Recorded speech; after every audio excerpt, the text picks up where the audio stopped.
আজকে আমাদের দেশের মধ্যে সব উল্টাপাল্টা হয়ে গেছে, বিয়া সব উল্টাপাল্টা হয়ে গেছে। ইদানিং তো এমন হচ্ছে যে মেয়ে মেয়েকে বিয়ে করার জন্য পাগল হয়ে গেছে। নাউজুবিল্লাহ, জোরে কইতেন না। নোয়াখালীর এক, সম্ভবত নোয়াখালীর এক মেয়ে, নোয়াখালীর না, নোয়াখালীর মাইয়া একটা টাঙ্গালের আরেক মেয়ের জন্য পাগল হয়ে গেছে। একটা যদি বান্ধবী বান্ধবী হইতো তাতে কোনো সমস্যা ছিল না। একজন নাম বিলকিস, একজন নাম আখি। একজন আরেকজনের জন্য এমন ভাবে পাগল হইছে, কয় যে আমরা বাঁচলে একসাথে বাঁচবো, মরলে একসাথে মরবো। নাউজুবিল্লাহ কোন দুজন কি একসাথে মরে? আত্মহত্যা করা যায় আছে?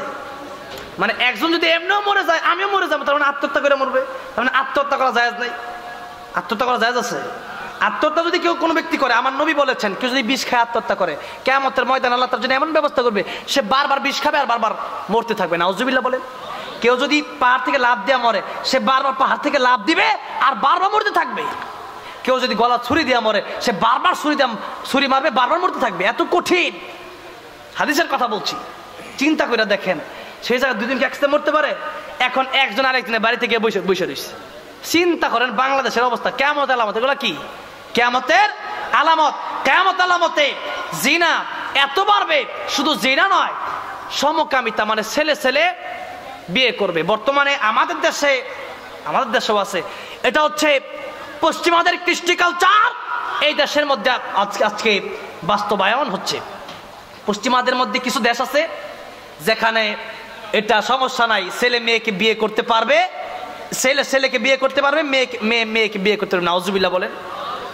লূত আলাইহিস সালামের জামানায় এমনটা হয়েছিল, যেখানে আল্লাহ তাদেরকে ধ্বংস করে দিয়েছিলেন ছেলে ছেলেদের এই কাজ।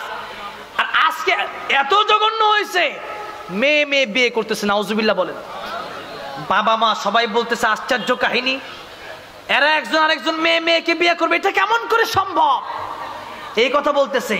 তারা কয় না, বিয়ে যদি দেন তাহলে আমাদেরকে দেন, আর যদি বিয়ে না দেন, কের মা কের বাপ আমরা কিচ্ছু মানে। নাউজুবিল্লাহ বলেন। এই হলো আমাদের বাংলাদেশের অবস্থা। সম্পূর্ণ ১৫০০ বছর আগে আমার নবী যে কিয়ামতের আলামত বলে গেছে, এই কিয়ামতের আলামত আজকে দেশের মধ্যে, শুধু পশ্চিমা দেশের মধ্যে নয়, বাংলাদেশের মধ্যে হরহর আজকে সমকামিতা, ঠিক কিনা? আমাদের দেশের এই অবস্থা। আমার ভাইরা, মুরব্বী বাবাজিরা, এই জন্য খুব সাবধান হতে হবে, সচ্চার হতে হবে। আল্লাহ পাক এগুলো থেকে আমাদেরকে হেফাজত করেন, পড়ে না। আমি যৌতুক নেওয়া হালাল না হারাম? হালাল না হারাম? কেউ কি আবার চুপে চুপে আরাম বলতেছেন? তাহলে কি হবে? জোরে কোন হালাল না হারাম? হারাম। যৌতুক নেওয়া যাবে? ১.৫ মহরটা দিয়ে দিবেন নগদ। যৌতুক নেওয়ার কোন দরকার? শান্তি দিবে কে? শান্তি দিবে কে? আমার ভাইরা, মুরব্বী বাবাজিরা, এই জন্য বলতেছিলাম, মুত্তাকি দেখেন, যখন ছেলেকে বিয়ে করাবেন, এই যুবক বারা, যখন বিয়ে করবা কি দেখবা? বেশি বেশি সুন্দরী আর বেশি বেশি ধন সম্পদ দেখবা নাকি মুত্তাকি দেখবা? আমার নবী বলেছেন, মিশকাতের হাদিস, মিশকাতে পরিষ্কার ভাবে উল্লেখ করা হয়েছে, চার ধরনের জিনিস দেখে মানুষ বিয়ে করে। লিমালিহা ওয়ালি জামালিহা ওয়ালি হাসাবিহা ওয়ালি দীনিহা। মানুষ তার ধন সম্পদ দেখে বিয়ে করে, মানুষ তার সৌন্দর্য দেখে বিয়ে করে, ওয়ালি হাসাবিহা বংশ দেখে বিয়ে করে, আর ওয়ালি দীনিহা দিনদার দেখে বিয়ে করে।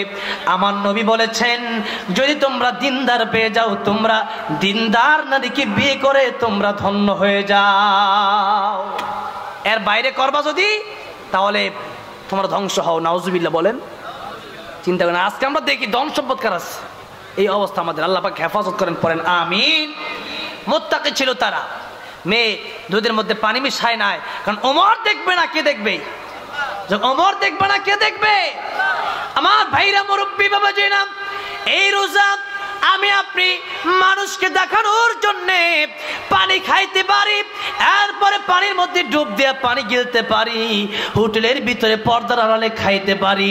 আল্লাহ কয় রোজা আমার জন্য, দুনিয়ার মানুষকে দেখায় রোজা রাখতে পারো, কিন্তু বাস্তবে তো রোজা আদায় হবে না। আমার ভাইরা, মুরব্বী বাবাজিরা, এই রোজা যদি আপনি রাখেন তাহলে একমাত্র আল্লাহর জন্য রাখবেন। কারণ আপনি চিন্তা করবেন, আমি তো খাইতেছি, দুনিয়ার কোনো মানুষ হয়তো নাও দেখতে পারে, কিন্তু আমার আল্লাহ রাব্বুল আমিন ঠিকই আমাকে দেখবেন, ঠিক না বেঠি? আহারে, আমার নবী বলেছেন এই রোজাদারদের জন্য এই রোজাদারের জন্য পুরস্কার রয়েছে। কি পুরস্কার? একটা হচ্ছে যখন নাকি রোজাদার ইফতার করে তখন একটা শান্তি। আমার এই সবে বরাতের পরের দিন লাইলাতুন নিসফি মিন শাবান ফাকুমু লাইলা ওয়াসুমু নাহারা, হাদিস শুই না মোটামুটি বাংলাদেশ আমি মনে করছিলাম যে রমজান মাসে চলে আসছে। দেখছি পুরো বাজারে সবাই, প্রায় আমাদের ঢাকায় দেখলাম প্রায় বাজারে ইফতারের আয়োজন করতেছে। তো এই অবস্থা দেখা তো আমার এক উস্তাদ, তো হুজুরের কাছে আমি নুকবাতুল ফিকার পড়ছি, এটা উসুলে হাদিসের একটা কিতাব। তো হুজুর আমাদের এলাকার মসজিদের খতিব, তো হুজুর আমারও দাওয়াত দিছে ইফতার খাওয়ার লাগা, আরেকজনকেও দাওয়াত করছে, গণ্যমান্য একজন মানুষ তাশরিফ, রোজা রাখে নাই তারপরে দাওয়াত দিছি। আমি কই ও ঠিক আছে, সমস্যা নেই, রোজা না রাখছে খায়া যাক। আমাদের পুরান ঢাকা কিছু লোক আছে এমনি কয় রোজা রাখছি না, এটা তো এক বড় অপরাধ করছি, ইফতার না খেয়ে কি আরেক অপরাধ করবো? হ্যাঁ, চিন্তা করে দেখেন সে কি বড়, মানে রোজাদারটা সে কত বড় নেকিওয়ালা মানুষ যে সে বলে যে আমি রোজা না রেখে করছি এক পাপ, ইফতার না খেয়ে করবো আরেক পাপ। কত বড় লোভী, চিন্তা করেন। আচ্ছা, যে ব্যক্তি রোজা রাখছে এই ব্যক্তি যখন খাবে তার যে একটা শান্তি, সারাক্ষণ খাচ্ছে না, তাকে আর এসে গরির দিকে এখনো আজান হচ্ছে না, ইফতারের টাইম হচ্ছে না, এই ব্যক্তি যখন খাচ্ছে না, আহারের 15 মিনিট আছে কিন্তু ভিতরে কলেজাটা ফেটে যাচ্ছে পানির তৃষ্ণায়, খাচ্ছে না। আমার আল্লাহ তাকায় কয় ফেরেশতারা দেখ, যে এই বান্দারে বানাইতে তারা নিষেধ করছিল, দেখ এই বান্দা আমার ভয়ে এখনো এক গ্লাস পানি পান করে না, কোন সুবহানাল্লাহ। এই বান্দা যখন এবার ইফতার করছে, সময় হয়ে গেছে, আল্লাহু আকবার আল্লাহু আকবার, আজান দিয়ে দিছে মুয়াজ্জিন, আল্লাহু আকবার। আজান দেওয়ার সাথে সাথে যখন খেজুরটা নিছে, গ্লাসে পানি খাইছে, আমার আল্লাহ খুশি হয়ে গেছে, কোন সুবহানাল্লাহ। আমার আল্লাহ খুশি। আর যে ব্যক্তি রোজা রাখে নাই সেও কিন্তু জুব্বা পরে, পাঞ্জাবি পরে, টুপি লাগায়, আতর লাগায়, কিন্তু তার মনে কিন্তু সেই শান্তি নাই, ঠিক না বেঠিক?